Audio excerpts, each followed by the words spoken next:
skip radio with the Bristol S-Gauge Railroaders. The name Bristol comes from Bristol County, Massachusetts. We're not Bristol, Connecticut, like a lot of people think. But this club was started back in 1948. We're the oldest S-Gauge club in the world.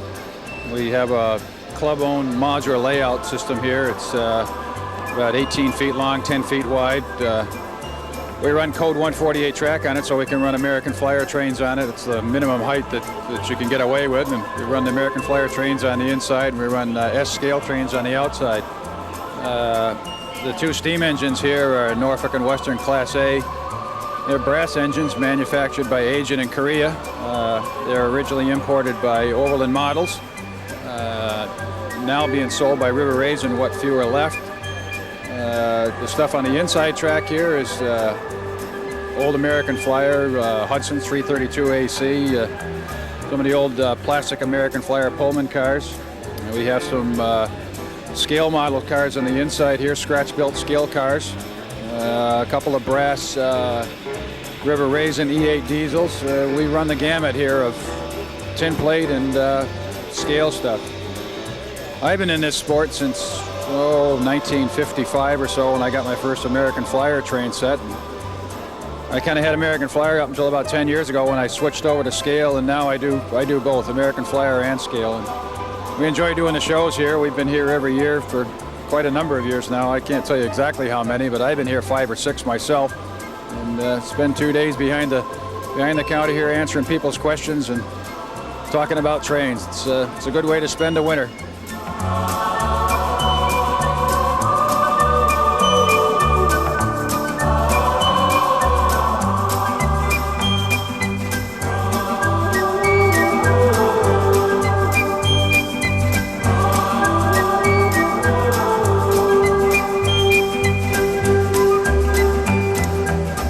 Ladies and gentlemen, children of all ages, the Bristol S-Gauge Model Railroad Club is sponsoring the Royal S Circus, which you see moving in front of you.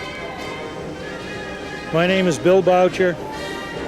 The circus is the result of my efforts to try to preserve in miniature what railroad circuses were at the turn of the 19th to the 20th century.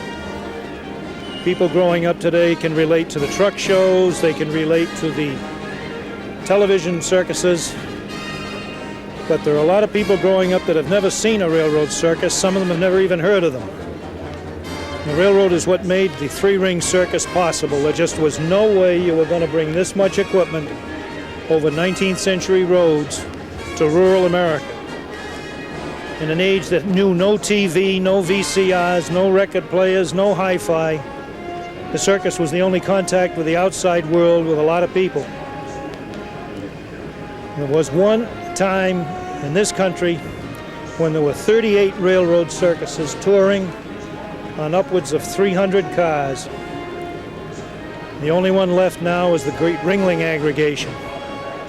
What I've tried to do is portray the circus as it looked in the era from about 1925 to about 1939, the pre-World War II era.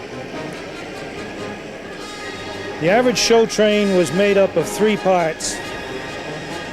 There were the long animal cars that you see here, which carried the draft horses that pulled the wagons to and from the train to the showgrounds.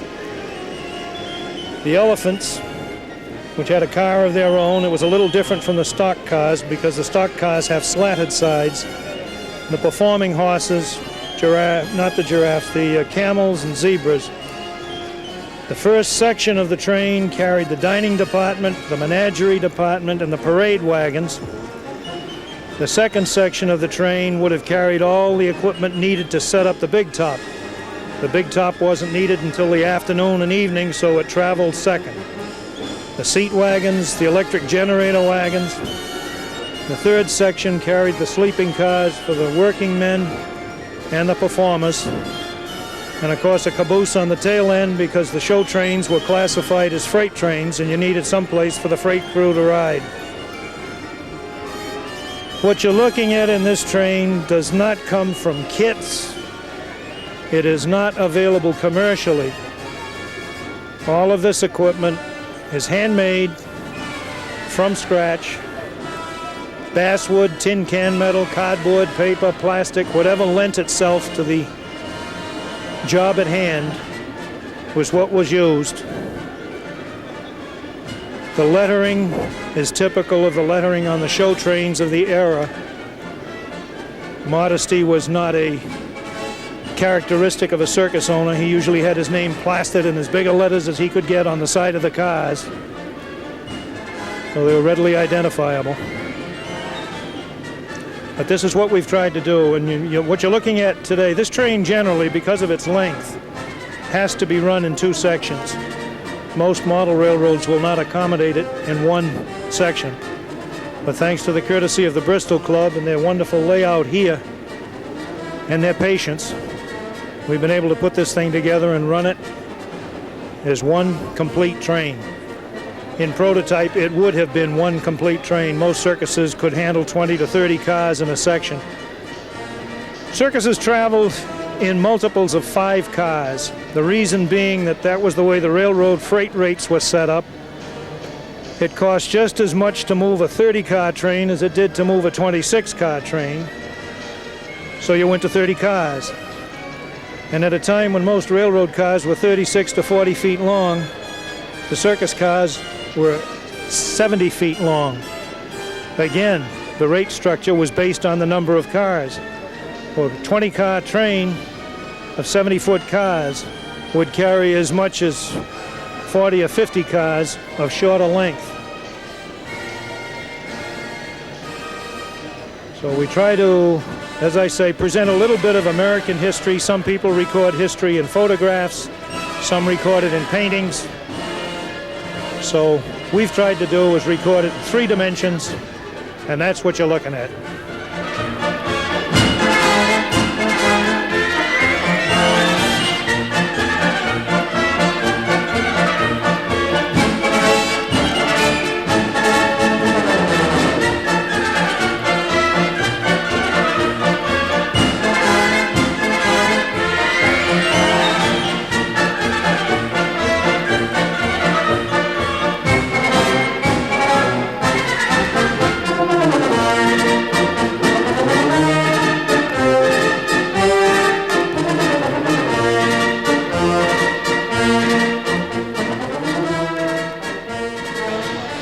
Because the show was intended to be available for static display as well as a rolling display, we felt that it would be a good idea if all the wagons were made to operate in as much as possible, something in that smaller scale.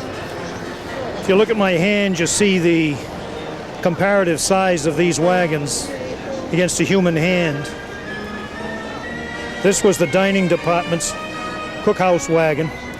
It carried a steam boiler, and it provided steam for the steam kettles and the water heaters that you see inside.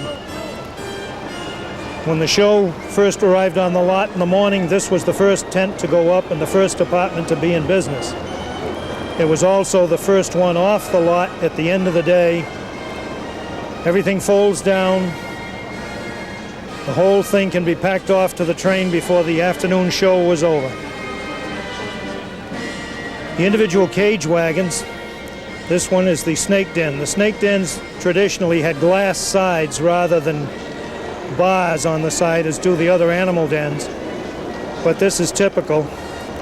I don't know whether it really looks like a python, but nobody has ever come up to me and challenged me, so unless I hear from the National Geographic Society to the contrary, that's the way it's going to stay. The stake driver is an early power unit designed to drive stakes. Traditionally, circus stakes were driven by a crew of up to 15 people using sledgehammers. And in the 1920s, the Hagenbeck-Wallace Circus canvas master developed a stake driver. It is powered with a small gasoline engine which drives rollers at 3 different locations on the wagon frame through a sprocket and roller chain similar to a motorcycle drive. It's basically nothing more than a pile driver. The individual hammers have a piece of sheet steel at the top. When the handle is pulled on the side, the rollers are squeezed together. They squeeze the steel and lift the hammer. When you release the handle, the rollers separate and the pile driver drops. They can drive 3 stakes simultaneously with 3 men instead of 1 stake at a time with 15. The seat wagons, which are the forerunner of today's seat trucks, were also developed by the same gentleman from Hagenbeck Wallace Circus, where it used to take a crew of 10 men 20 minutes to set up a section of bleachers.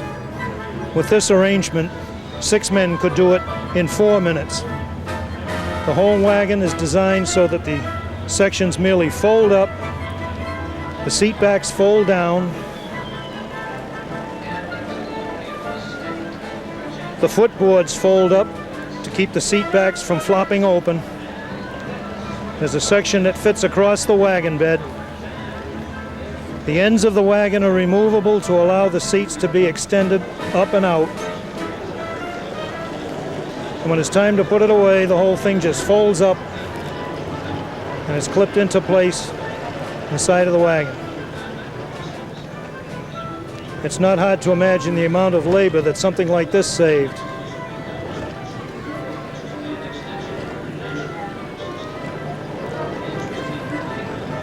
All the individual parts fit into place. The individual jacks on the back of the seats support them. It was a tremendous labor-saving device.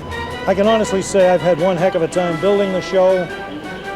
I hope it's as accurate as I can make it. There are probably purists out there that'll find things that I could have done differently. If I live long enough, there's another 5 cars coming. But it sure beats television when it comes to something creative.